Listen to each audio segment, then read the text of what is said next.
request Mr. Nasir Shaikh, our Group CEO, to felicitate Mr. Jayant Patwardhan.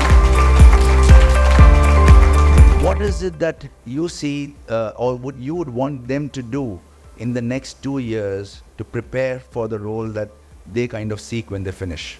For me, the number one thing, right, for you all, I think, is be curious. Challenge people, ask questions, because otherwise you will not know what is going on in the company beyond the small job that you're doing. And secondly, you will not be seen and heard. It is incredibly important for you all to be seen and heard outside of the people that you work with every day. What's the biggest challenge that a leader faces? You cannot ever keep the whole organization happy. You cannot satisfy everybody. It's just impossible to do that, right? I think the biggest challenge for a leader then, when you're, especially when you have large teams, and all of you will have large teams at some point in your life, right, is to interact on the floor and speak to people on the floor as much as you possibly can. I think that's number one. Number two, I think, is hire people who are smarter than you are. Be very, very good at what you do. When we look at it from their perspective, they'll get into a new job, they'll have a different kind of office dynamics, different kind of office politics. Yeah. As people entering an organization, whilst they are at least 15 months away from that, what is it that they should keep in mind? Leave your biases at the door and walk in. This in corporate life, this is especially important. You've got to leave your biases at the door. You've got to walk in with an open mind, and don't be afraid of making a mistake, because you will make mistakes. And unless you make a mistake, you will not learn. More importantly, from where Jan's coming is, he said, learn from your mistakes, right? Please do that. As we make a mistake, take a note, because everybody makes mistakes. It's human to err. But when you make the same mistake again and again, that's stupidity. And if you're able to learn from somebody else's mistake, you're one step ahead. So you must have went through the situation where someone have asked you a question. Maybe you went through this even now. So how you took that mini seconds to cultivate what you are going to deliver, because sometimes we don't know what to answer or what to reply. You know what? Just be honest with yourself and with the folks and say, just give me 2 minutes, because I'm not quite sure how to answer this. And then take your time in your mind to set your thoughts and say it out. There's no shame in that. Just add on to the first part. One of the mistakes that we make in terms of when we have to answer is we are not listening. We are hearing to answer. So while the person is still asking the question, you are formulating the answer in your mind.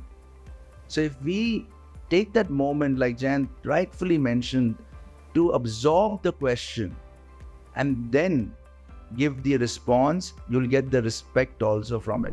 So my question to you, what is the most essential responsibilities of HR, manager, advisor in a particular company? Especially in this country, in India, I think, we tend to say that HR is be all and end all for everything that is to do with employees. That is not true.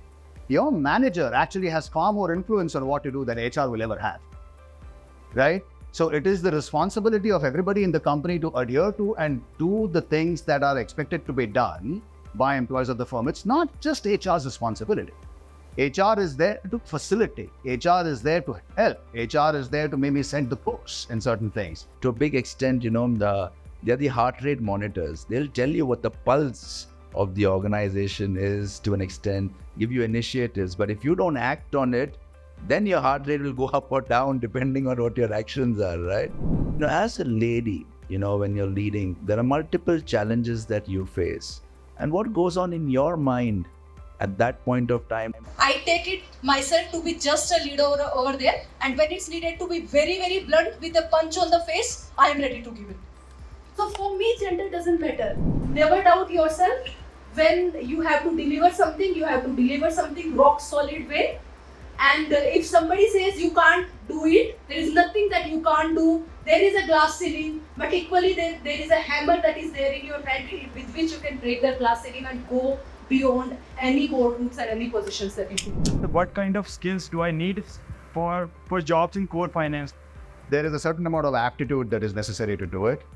And the biggest thing is portraying confidence. So think of the powerful combination of actually knowing what you're talking about and portraying the confidence to the person who's interviewing you, that you can actually do it. Before you come into the classroom, for the subject that or the chapter that you're going to be learning, read about it.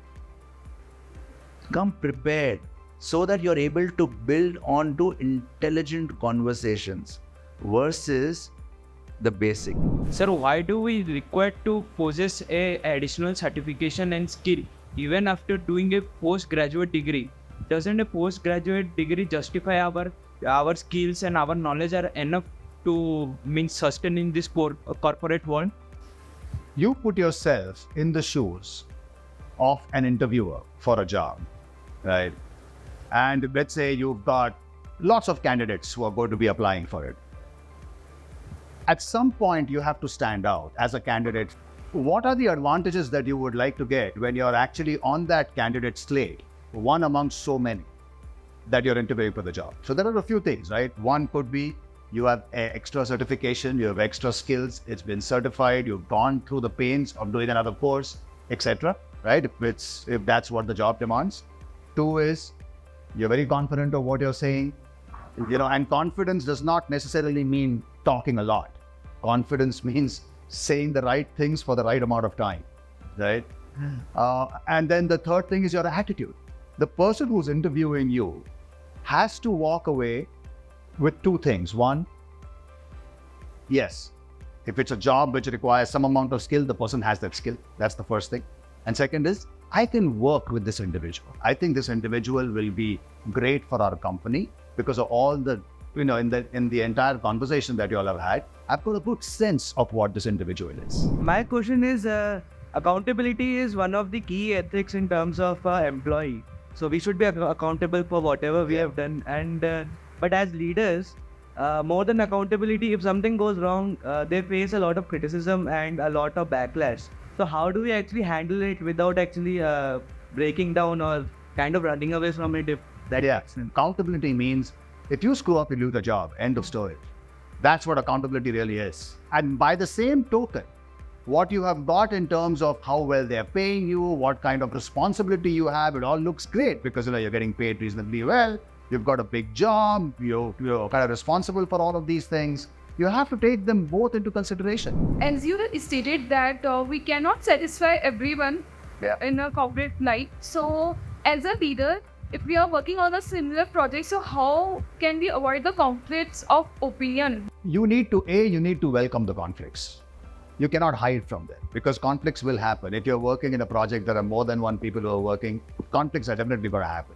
You need to welcome them, correct? You say, okay, this person is thinking in this fashion, this person is thinking in this fashion. Obviously, there's no matching of ideas. Let's figure out a way to get into a room and resolve. But if you're on that team, right, it's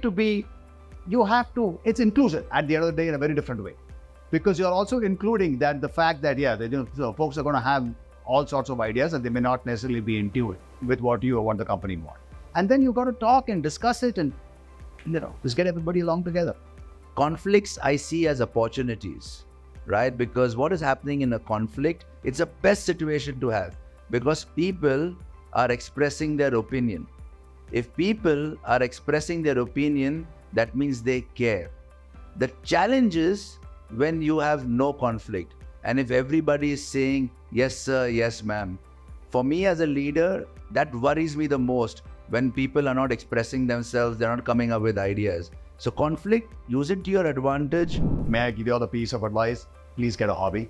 A job is not everything in life, right? Get a hobby, it's very important. Thank you, Jayant. Thank you so very much. Let's have a huge round of applause for Dan. And thank you very, very much. Thank you. It's been great to be here, buddy. Hi, my name is Jayant Patwardhan. I'm here at your lovely campus at Lexicon. It's been an incredible 2 hours that I've spent here this morning. I've been speaking to some of the students as well. Wonderful, wonderful place, and I wish you all the very best.